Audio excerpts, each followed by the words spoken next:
నేను చెప్పనా? నేనేం చేయలేదని చెప్పు. నేనేం చేయలేదు కదా. జనాలు చూస్తుంటే మిమ్మల్ని కాపాడాను, అన్ని జాగ్రత్తలు అని చెప్పి మిమ్మల్ని హ్యాపీగా పంపించాను. ఏదో తెలిసి తెలియక కొంచెం బ్యాడ్గా బిహేవ్ చేస్తుంటాను అంతేగా.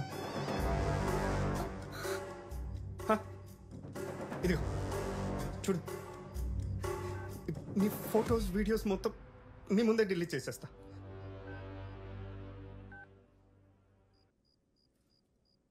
చూడు చేశానా? రే వదిలేరా, వదిలే. ఇంకొక్కటి ఉంది, నేను వచ్చిందే దానికోసం. అది తెలిసాక వదిలేస్తా.